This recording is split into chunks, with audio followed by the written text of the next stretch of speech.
No huge surprise, still huge news. Dylan Raiola, one of the top-rated QBs in the class of 24, officially named opening day starter at Nebraska.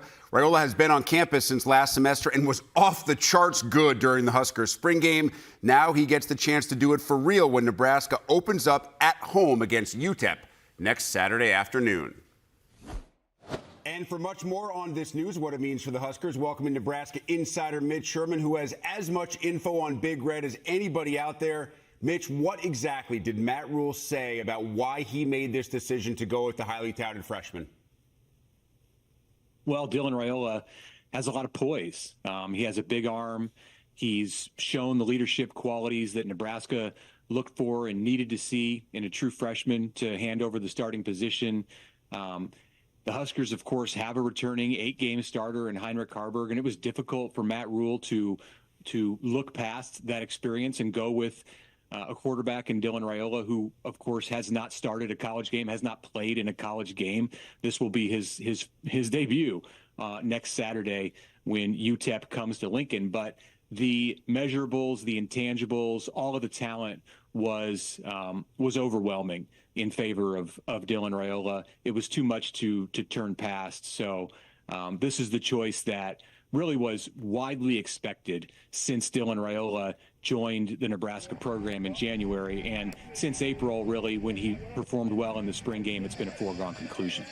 Mitch, let's talk not just about skill set, but also mindset. How do you think Dylan will handle the pressure of being a top-tier quarterback in a place that is thirsting for some type of success?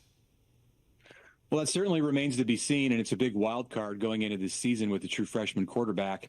You've not seen him react to the kind of situations that he's going to be placed in really from the beginning. But certainly when the Big Ten season begins, when Colorado comes to town in week 2 for a night game, those are just the kind of situations that at 19 years old he's not seen. But for a 19-year-old, for somebody who has this limited experience, no experience at the college level, Dylan Raiola should be about as well adjusted, as capable of performing in that moment. They know about as much about him as anybody who could walk into this situation. One, because of his knowledge of the Nebraska program, growing up with insight into what it's like to play this position, because of the connections that he's made to his father Dominic's quarterbacks at the NFL level, and just the history that his family has at the University of Nebraska. He is unique in that way. This is not your normal true freshman quarterback who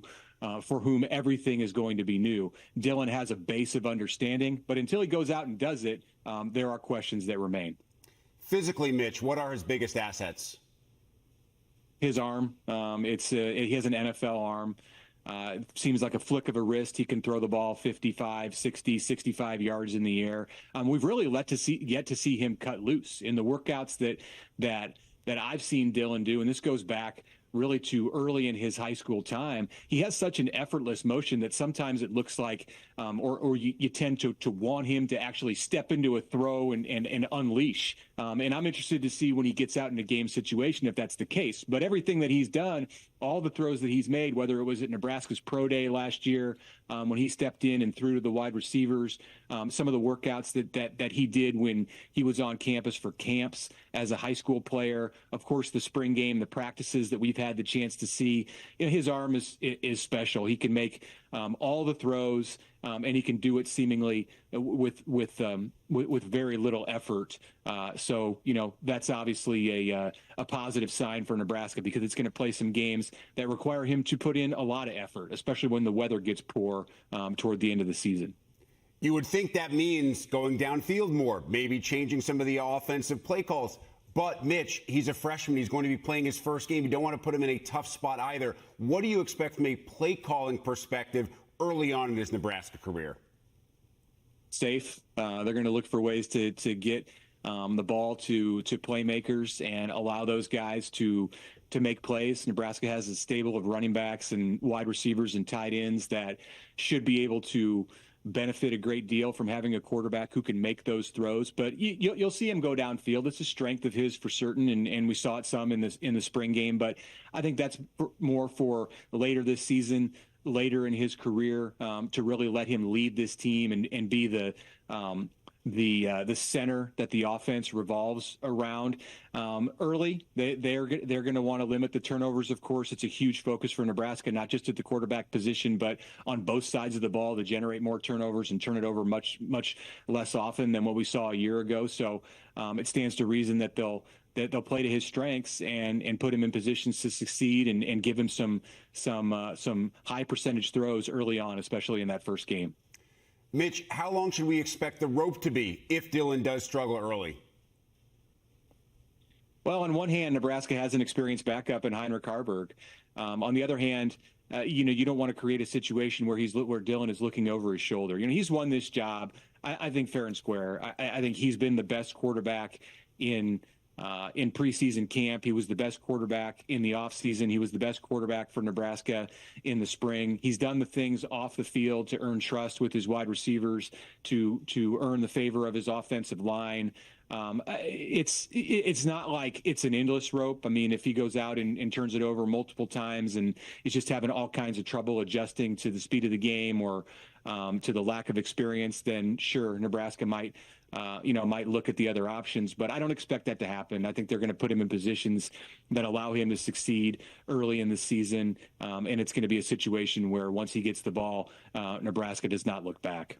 All right, Mitch, let's finish here. Before the year starts, every quarterback especially, can be in the Heisman race. I know some Husker fans are already calling for that for Dylan down the line. What realistically should we expect the goals for this young man to be in 2024? Yeah, as a true freshman, just lead the offense. Be a solid piece in this system. Don't try to be more than what the Nebraska coaches expect him to be, and they're not expecting him to win the Heisman. They're not expecting him to be playing at an all Big Ten caliber level as a true freshman. They have high expectations for him, don't get me wrong, but the main thing that he has to do is put Nebraska in good situations, is get the ball into the hands of the guys who can make plays. It's not all on his shoulders. A year ago, with Jeff Sims and Haarberg and Chubba Purdy splitting time at quarterback for Nebraska, there was so much put on that position. They had to run the ball. They had to throw the ball without the kind of weapons that Nebraska has at the skill spots this year. Dylan's not going to be asked to do all of that. He's not going to be a guy who runs the ball much. He's athletic, but he's a pro-style quarterback. He's a pocket quarterback. He can get out of the pocket and make some throws, but it's not going to be anything that's too difficult of an ask from the get-go. The expectations that Nebraska has is that he manages the game and he puts Nebraska in a position to succeed offensively. As always, Mitch Sherman dropping deep knowledge on Big Red. Mitch, we appreciate the time. Thanks, Rick. Rejoined now by Howard Griffith. No one is surprised by this decision. He comes in as a highly touted quarterback, number 2 in this class at the position. He has all the measurables. He looked phenomenal in the spring game. Now it's just a matter of figuring out what calls you want to make for the young man to put him in the best position to succeed. Yeah, I think you now have to see him in game situations, real games, not spring games. And that's going to really dictate how high his ceiling will be this year, because as we've all talked about, he has all the skill sets to make it. He does all the things you want a quarterback to be the leader, be the guy that everyone's pointing to and wanting to communicate with. He does that, man. He's great, and he's actually really good in that quarterback room. They talk about just how great that room is, where everybody's getting along really well. There's a lot on his shoulders, but I don't think he has to do it all. As Mitch talked about, this is a team that's still going to be really good on the defensive side with Tony White, second year in that system for a lot of those guys. So they're going to be okay. It's about really just how much do you want to give him early? Because I think the challenge is he can probably handle it. And you just got to try to figure out how to make sure you're putting him in the best position so that you don't stunt his growth. He understands it's hard, man. It's hard to be a freshman quarterback and start at the college level.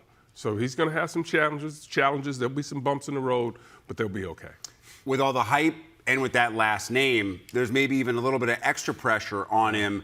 But I think it's interesting when you think about that family background, that he understands what Nebraska is. And I think even more so than that, he understands that criticism comes with the position he plays, and I think he expects it. I think he'd be surprised if he didn't get it. Yeah, when you watch him pre-practice, when you watch him after practice, always extra work. That's all they talk about. He stays in the film room wanting to understand what's going on around him. And this is a guy that's been in the national spotlight for a long time. So he understands the pressure and the criticism that's going to be on him. And I don't think he expects to just go blow the doors off of this thing the first time he steps on the field.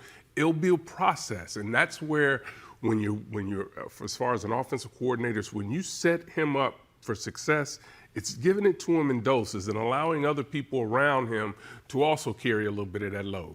And also to have realistic expectations regardless of how good the start is. Yeah. I'm not saying he's going to be Graham Mertz, but remember the first game that we saw Graham Mertz play for Wisconsin? He had the Heisman and was the first pick in the draft. Folks are saying he's going to play for 2 years, then he's going to the NFL. Yeah. And obviously that didn't turn out to be the case. So you pump the brakes a little bit. You develop this man at the pace that you want him to develop. And all that being said, it has been a minute since Nebraska has been back to the postseason. It's been a minute since they have been in the heart of the conference race. I know they had the chance a couple of years ago, last game against Iowa, to do some damage. But at the end of the day, Howard, the folks in Lincoln and Nebraska fans worldwide have been waiting a long time for something that the previous generations used to almost consider a given. Yeah, exactly. And the team is hungry as well. Everyone wants to win games, and now it's about doing the little things to make sure you win it. You go back to last year. I mean, they were in many of these games, and you think about the turnovers and when they happen. Bad times in particular points of the game. That was a Colorado game last year. They had that under control, and then the turnovers started to happen.